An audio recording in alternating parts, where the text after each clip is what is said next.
नमस्कार, India voice देख रहे हैं आप और मैं हूं आपके साथ शिवम दुबे।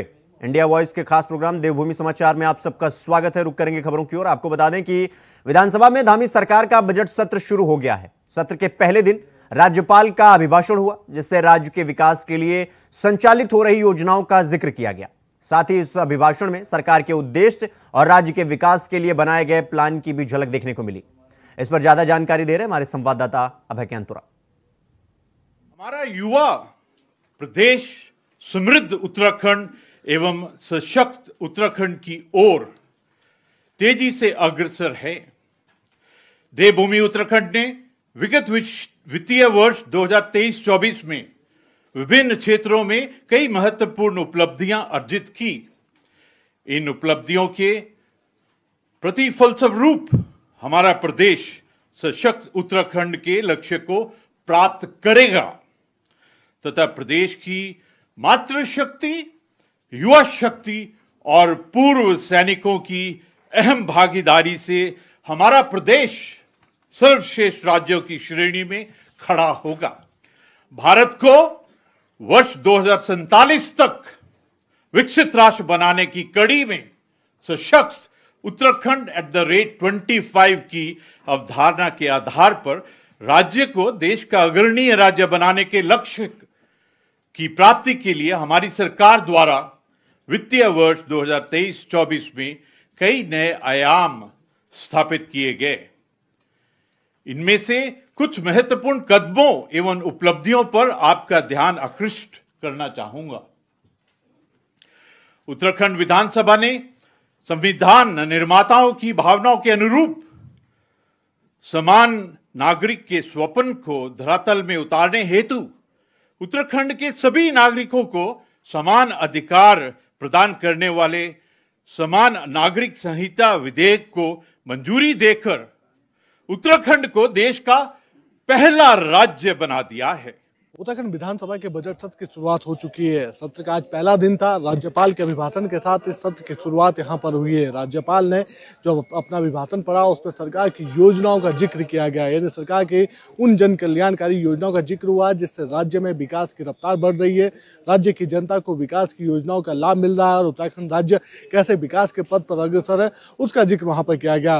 राज्यपाल ने अपने इस अभिभाषण में UCC का जिक्र किया। राज्य में जो G20 की बैठकें हुई जिसके चलते उत्तराखंड का नाम देश विदेश में फैला है, मध्य क्षेत्र परिषद की बैठक हुई, इन्वेस्टर समिट का आयोजन देहरादून में हुआ, उन सभी चीजों का जिक्र यहाँ पर किया गया। राज्य में महिला सुरक्षा को लेकर, महिलाओं के सम्मान को लेकर, महिलाओं की आर्थिक स्थिति को सुधारने की दिशा में जो कल्याणकारी कदम उठाए जा रहे हैं उनका जिक्र यहाँ पर किया गया। यह समझा जा सकता है कि राज्यपाल के इस अभिभाषण में जिन जिन क्षेत्रों का जिक्र किया गया वो राज्य के विकास के लिए महत्वपूर्ण थे और राज्य सरकार की तरफ से राज्य के विकास के लिए की गई योजनाओं का जिक्र था जिसका लाभ राज्य की जनता को मिल रहा है। ऐसे में कोशिश यही है राज्य सरकार की कि 2025 तक उत्तराखंड राज्य को श्रेष्ठ राज्यों की श्रेणी में शुमार करना और उसके लिए सभी लोगों के सहयोग की आवश्यकता है। कैमरामैन सुनील के साथ अभय कैंतुरा, इंडिया वॉइस, देहरादून। उत्तराखंड विधानसभा बजट सत्र को लेकर विधानसभा अध्यक्ष रितु खंडूरी ने मीडिया से बातचीत करते हुए बताया कि आज दिन भर में सत्र की कार्रवाई के दौरान महामहिम राज्यपाल का अभिभाषण पढ़ा गया, जो कि सरकार के कामकाज पर आधारित था। बजट सत्र की कार्रवाई कल सुबह 11 बजे तक के लिए स्थगित कर दी गई है। कल सदन की कार्रवाई प्रश्नकाल से शुरू की जाएगी। साथ ही उन्होंने बताया कि राज्यपाल के अभिभाषण पर धन्यवाद ज्ञापित किया जाएगा। देखिए, आज तो हमारे माननीय गवर्नर साहब का अभिभाषण रहा और बहुत अच्छे से आज सत्र का पूरा समय बीता। उसके बाद 3 बजे बाद हमने फिर जो है जो परंपरा है कि अध्यक्ष माननीय गवर्नर साहब का अभिभाषण पढ़ते हैं, तो वो मैंने पढ़ा।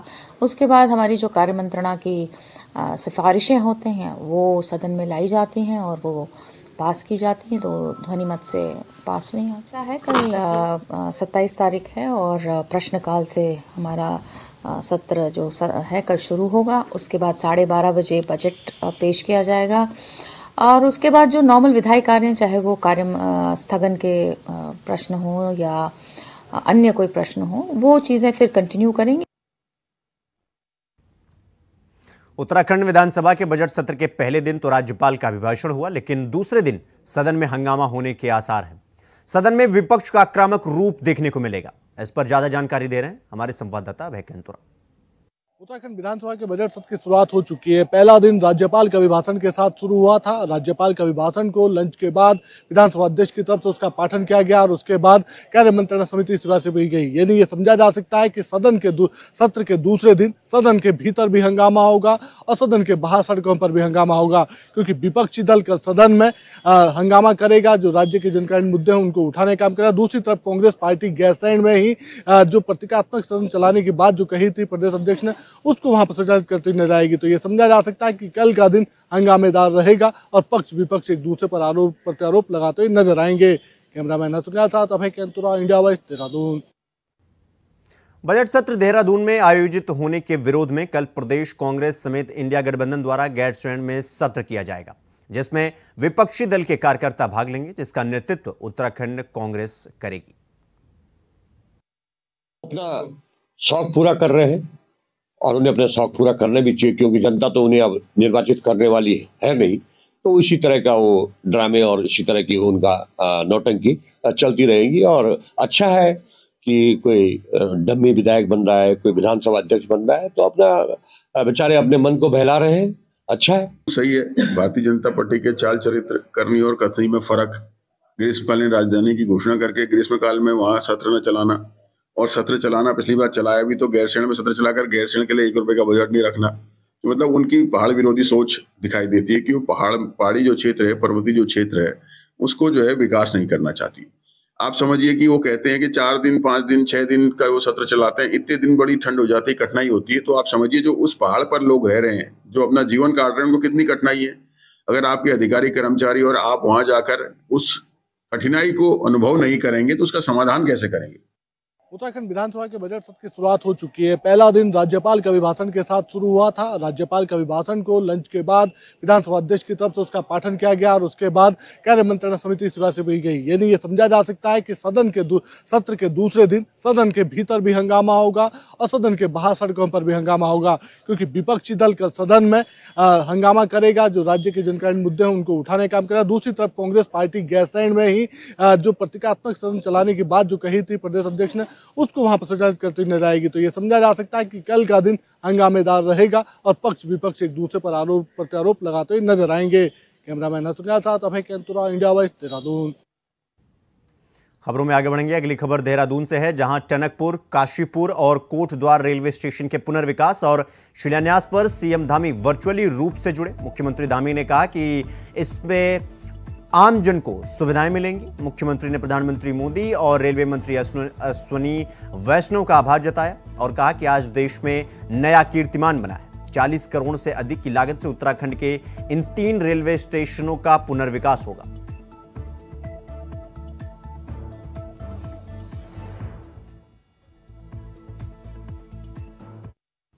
प्रधानमंत्री नरेंद्र मोदी ने कोटद्वार को विकास की सौगात दी है। रेलवे स्टेशन की नई बिल्डिंग और फुट ओवर ब्रिज और आज वर्चुअली शिलान्यास किया गया।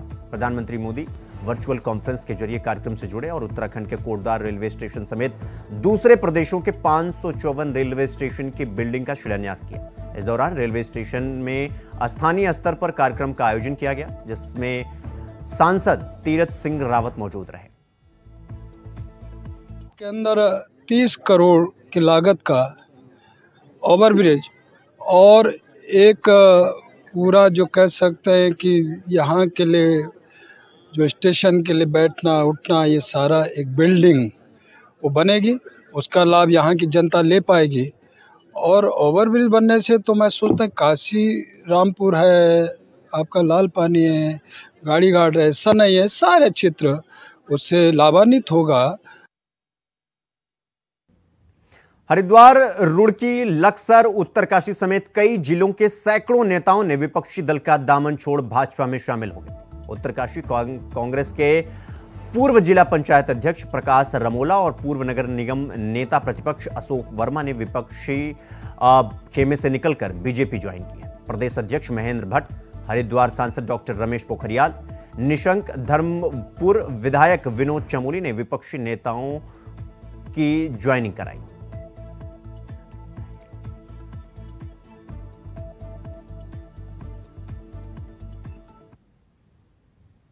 रुक करेंगे अगली खबर की ओर। अगली खबर देहरादून से है, जहां हजारों की संख्या में विपक्षी दलों ने बीजेपी का दामन थाम लिया है।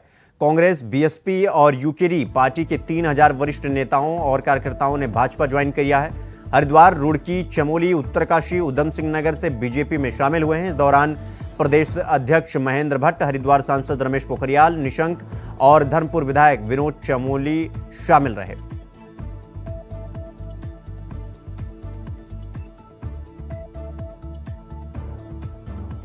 तीन 3000 से ऊपर की संख्या आज पार्टी की सदस्यता ली है और कांग्रेस, बसपा, सपा, यूकेडी अनेकों दलों के लोगों ने लिया है।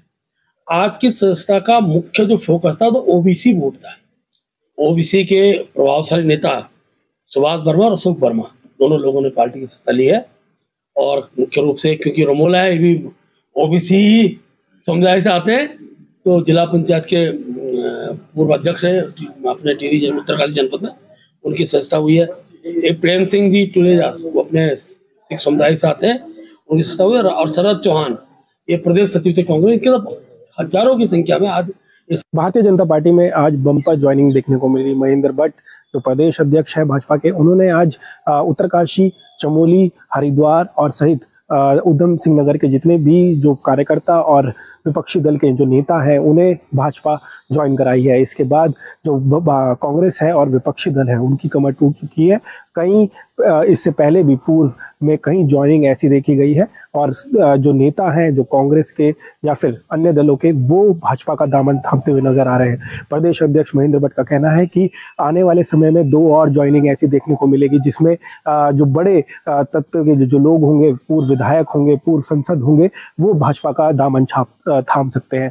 वहीं 5 मार्च से एक अभियान चलने वाला है जिसमें खुद प्रदेश अध्यक्ष महेंद्र भट्ट और मुख्यमंत्री पुष्कर सिंह धामी हर विधानसभा में जाकर बम्पर ज्वाइनिंग जो है कार्यकर्ताओं की वो भारतीय जनता पार्टी में करवाएंगे। तो कहीं ना कहीं विपक्ष का जो कमर तोड़ने का काम भाजपा द्वारा किया जा रहा है, ताकि जो उनका भारतीय जनता पार्टी का जो लोकसभा चुनाव में जो लक्ष्य है कि 75% वोट प्रतिशत उन्हें लाना है और उसी के तहत जो पार्टी है वो उत्तराखंड में काम करती हुई नजर आ रही है। कैमरा जर्नलिस्ट निशांत चौहान के साथ में तुषार गुप्ता, इंडिया वॉइस देहरादून। खबर हल्द्वानी से है, जहां लोकसभा चुनाव से पहले बीजेपी ने एक बार फिर से अपने कुनबे को बढ़ाया है। कांग्रेस विधि प्रकोष्ठ के पूर्व प्रदेश अध्यक्ष सुरेंद्र चंद्र भट्ट के नेतृत्व में दर्जनों अधिवक्ताओं समेत अनुसूचित समाज के 100 लोगों ने पार्टी की सदस्यता ली। पूर्व कैबिनेट मंत्री गोविंद सिंह बिष्ट ने बीजेपी कुमाऊं संभाग कार्यालय में सभी को पार्टी की सदस्यता ग्रहण कराई।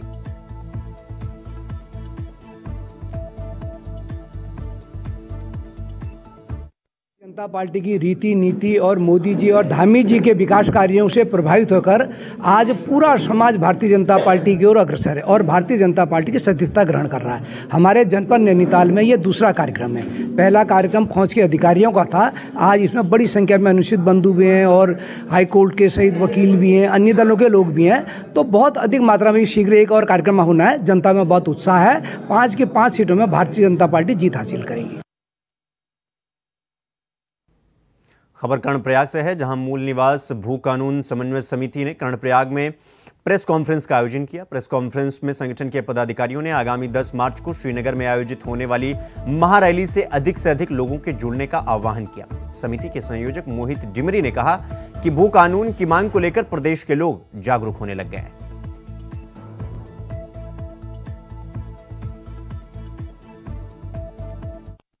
तो वो लोग हैं जो स्वर्गीय इंद्रमणि बडोनी जी और विपिन त्रिपाठी जी, डीडी पंत जी की जो उत्तराखंड के हित के लिए सोच थी, उस पर चलने वाले लोग हैं। और उत्तराखंड क्रांति दल का आंदोलन से लेकर हमेशा से एक स्वर्णिम इतिहास रहा है कि जिसमें उन्होंने जल जंगल जमीन के मुद्दों को हमेशा उठाया है। तो आज 24 साल बाद भी उत्तराखंड की जनता अगर सड़कों पे है भू कानून मूल निवास के मुद्दे पे, तो ये बड़ा दुर्भाग्य है कि राज्य बनने के बाद भी जो उम्मीदें थी उत्तराखंड के शहीदों की, उत्तराखंड के राज्य आंदोलनकारियों की, वो अभी भी पूरी नहीं हुई है। तो एक युवाओं के तौर पे भी हमारा भी कर्तव्य बनता है कि जनता को लामबंद करके इन जो राष्ट्रीय पार्टियों ने उत्तराखंड राज्य को जो हिमालय क्षेत्र है उसमें जो खनन करने का काम किया है, चाहे विभिन्न तरीके से, मतलब आप देख सकते हैं कि जल जंगल जमीनों में किस तरह से हमारे जो रोजगार हैं, हर चीजों पे हमारा कुठारघात हुआ है।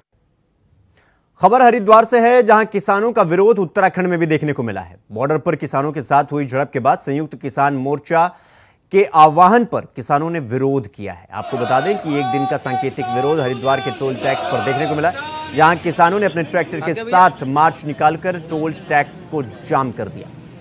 क्या था माहौल और क्या कहना है किसानों का, बात किया इंडिया वॉइस के संवाददाता विकास चौहान ने। सुनिए।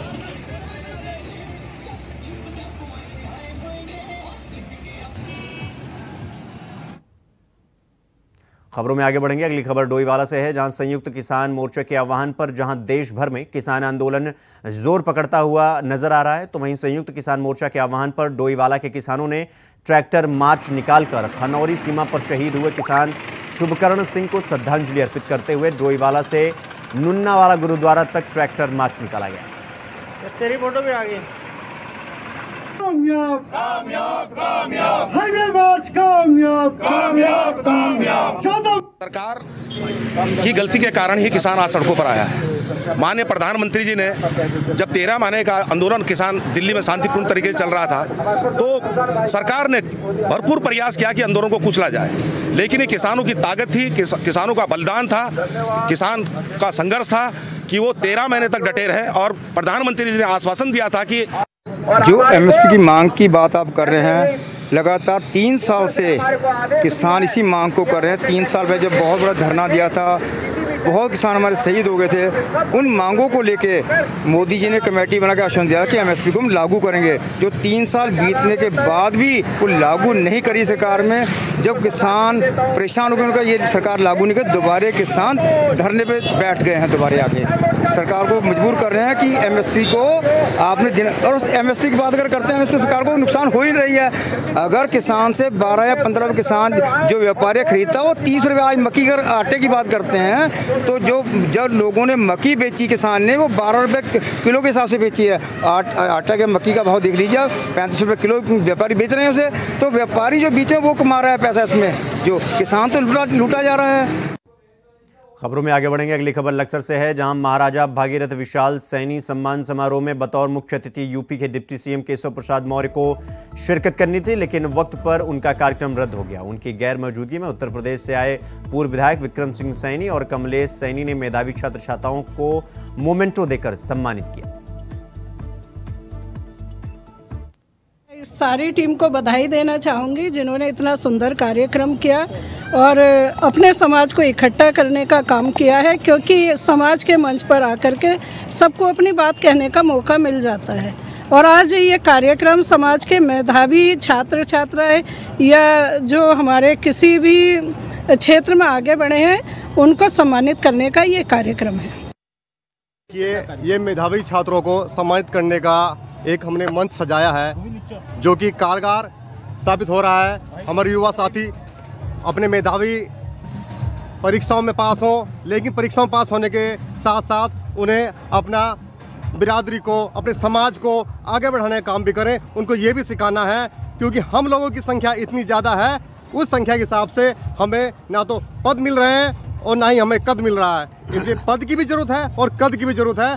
आपको यहाँ पे आप परीक्षाओं में भी आगे आना है, लेकिन आपको राजनीति में आगे बढ़ने के लिए एकजुट होना पड़ेगा। ये हम बच्चों को सिखाना चाहते हैं, ताकि आने वाले समय में हमारे नेता भी हों और हमारे अधिकारी भी हों। आज हमारा भारतीय जनता पार्टी के साथ है, जो सैनी समाज है हमारा, वो भाजपा के साथ है। और भारतीय जनता पार्टी से अपेक्षा ये है कि समाज के लोगों को आगे बढ़ाने का काम करें। जैसे हमारा सैनी समाज, अति पिछड़ी जातियाँ साथ हैं भारतीय जनता पार्टी के, तो उसी हिसाब से इनको टिकट वगैरह, जैसे अब लोकसभा चुनाव आने वाले हैं, तो 2-4 टिकट देते हैं। खबर चमोली से है, जहां 18,000 वेतन और राज्य कर्मचारी घोषित किए जाने सहित 3 सूत्री मांगों को लेकर आंगनबाड़ी कार्यकर्ताओं ने कर्णप्रयाग ब्लॉक मुख्यालय में रैली निकालकर प्रदर्शन किया। आंगनबाड़ी कार्यकर्ताओं ने केंद्र और राज्य सरकार पर आरोप लगाते हुए कहा कि आंगनबाड़ी कार्यकर्ता सरकार की हर महत्वाकांक्षी योजनाओं को धरातल पर हर व्यक्ति तक पहुंचाने का काम कर रही हैं, लेकिन सरकार उनकी मांगों को गंभीरता से नहीं ले रही है। आक्रोशित कार्यकर्ताओं ने कहा कि अगर उनकी मांगें नहीं मानी गई तो वे लोकसभा चुनाव में वोट का बहिष्कार करेंगे।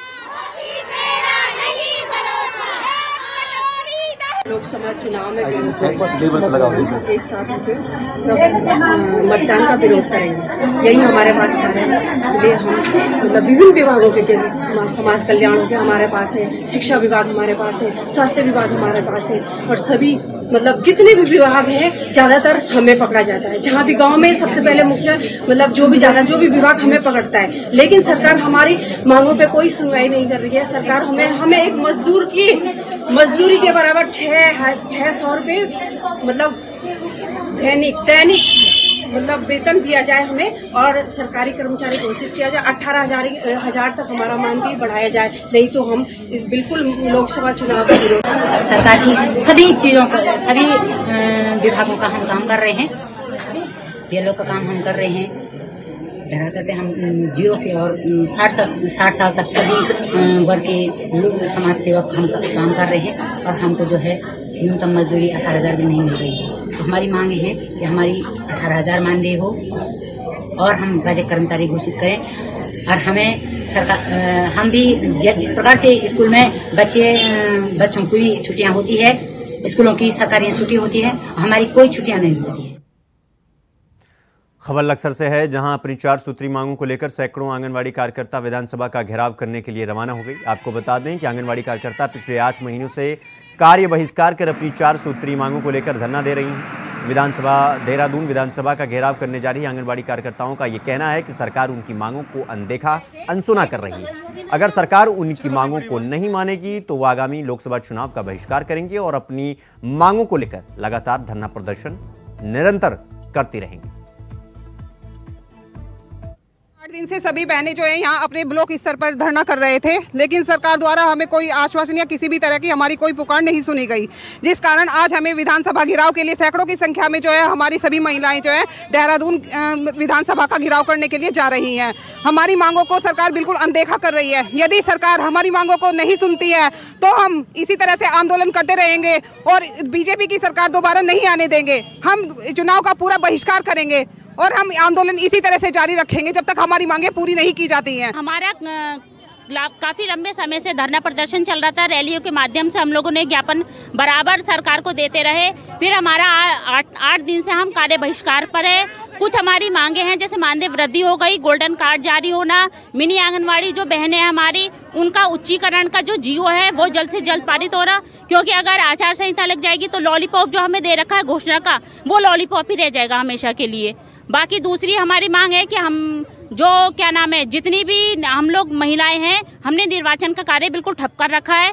कोई महिला हमारी जो आंगनवाड़ी वर्कर हैं, बीएलओज हैं, कोई भी निर्वाचन का काम नहीं करेगा। और आज हम जो सभी महिलाएं एकत्र हैं हमारे साथ, सभी बहनें हैं, सब परेशान हैं और हम आज विधानसभा का घेराव के लिए लक्सर ब्लॉक से कूच कर रही हैं।